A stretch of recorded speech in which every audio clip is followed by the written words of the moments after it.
नमस्कार दोस्तों, स्वागत है आपका ओकल न्यूज पर। 2023 की शुरुआत अरबपति गौतम अडानी के लिए बहुत ही खराब साबित हुई।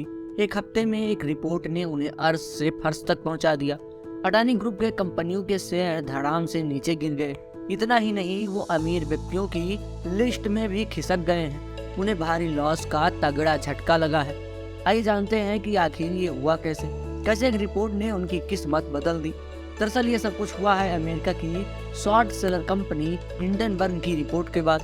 रिपोर्ट में उनके ऊपर कई आरोप लगे हैं। इस रिपोर्ट की वजह से कई कंपनियों ने अपने हाथ पीछे खींच लिए हैं और बैंक उनसे सवाल पूछ रहे हैं। अमेरिकी इन्वेस्टमेंट रिसर्च फर्म हिंडनबर्ग की एक रिपोर्ट ने अडानी ग्रुप को हिलाकर रख दिया।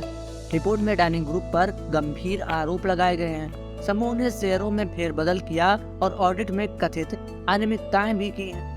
हिंडनबर्ग रिसर्च की रिपोर्ट में दावा किया गया कि अडानी ग्रुप कई सालों से स्टॉक मैनिपुलेशन यानी शेयरों में धांधली और अकाउंटिंग फ्रॉड में शामिल है। ये भी कहा गया कि अडानी समूह ने टैक्स हेवन्स में कंपनी खड़ी करने की सुविधा का नाजायज फायदा उठाया है। ये भी कहा गया कि अडानी की कंपनियों पर ढेर सारा कर्ज है जो पूरे ग्रुप को जोखिम वाली स्थिति में डालता है। हिंडनबर्ग रिसर्च ने अडानी समूह की घुड़दौड़ को इतिहास का सबसे कॉर्पोरेट घोटाला करार दिया।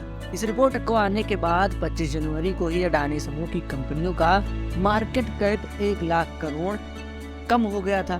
कहा जा रहा है कि इसके बाद 27 जनवरी को अडानी ग्रुप के 10 शेयरों का मार्केट कैप 19,20,000 करोड़ से 12% गिरकर 16.83 लाख करोड़ हो गया। कुल मिलाकर देखें तो ग्रुप का ओवरऑल 9 लाख करोड़ या फिर 40 से 50% हिस्सा मार्केट कैप से खत्म हुआ है। अडानी ग्रुप के हिंडनबर्ग की रिपोर्ट को खारिज किया और इसे एफपीओ के खिलाफ साजिश बताया। ग्रुप की सफाई कोई असर नहीं दिखी। 27 जनवरी को मार्केट खुली और अडानी के शेयर डगमगाते ही दिखे। ब्लूमबर्ग की माने तो गुरुवार तक अडानी ग्रुप का $100 मिलियन से ज्यादा मार्केट कैपिटल डूब चुका है। 29 जनवरी को अडानी ग्रुप ने बयान जारी कर हिंडनबर्ग की रिपोर्ट का भारत पर सोचा समझा हमला बताया और लीगल एक्शन लेने की धमकी दी। हालांकि हिंडनबर्ग ने कहा कि ग्रुप रिपोर्ट के ज्यादातर सवालों का जवाब देने में नाकाम रहा। 1 फरवरी की तारीख अडानी इंटरप्राइजेज ने एफपीओ रद्द करने का ऐलान किया। वहीं फोर्ब्स की रिपोर्ट में कहा गया कि अडानी इंटरप्राइजेज का एफपीओ मैनेज करने वाली 10 कंपनियों में से 2 का नाम हिंडनबर्ग की रिसर्च रिपोर्ट में था। इस रिपोर्ट के बाद फोर्ब्स की अरबपतियों की सूची में गौतम अडानी तीसरे से 7वें स्थान पर पहुंच गए। फिलहाल वो 8वें नंबर पर खिसक गए हैं। गौतम अडानी पिछले हफ्ते की शुरुआत तक दुनिया के दूसरे सबसे अमीर शख्स थे। फोर्ब्स के रियल टाइम बिलियनियर्स इंडेक्स में वो दूसरे पायदान पर थे, लेकिन रिपोर्ट आने के बाद से वो 17वें नंबर पर आ चुके हैं। रिपोर्ट के बाद उन्हें लगातार नुकसान हो रहा है। सिटी ग्रुप की वेल्थ यूनिट ने अडानी ग्रुप को बड़ा झटका दिया है। इस अमेरिकी कर्जदाता ने गौतम अडानी के ग्रुप की कंपनियों की सिक्योरिटीज को लेना बंद कर दिया।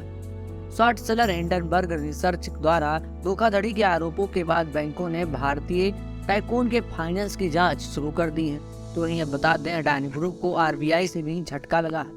बैंकिंग रेगुलेटर आरबीआई ने आज बैंकों से रिपोर्ट मांगी है कि उनके पास अडानी ग्रुप का कितना एक्सपोजर है, यानी कि किस बैंक के पास अडानी ग्रुप का कितना कर्ज है। अडानी ग्रुप पर चल रहे संकट के बीच आरबीआई का ये कदम काफी अहमियत रखता है। वहीं एलआईसी को भी नुकसान हुआ है। अडानी ग्रुप को एफपीओ में करीब 33 कंपनियों ने निवेश किया है, इसमें एलआईसी भी शामिल है।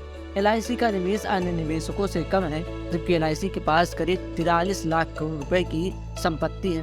अडानी की 5 कंपनियों में एलआईसी की 9% हिस्सेदारी है। अब अडानी ग्रुप को हुए भारी नुकसान की वजह से एलआईसी को भी काफी नुकसान हुआ है।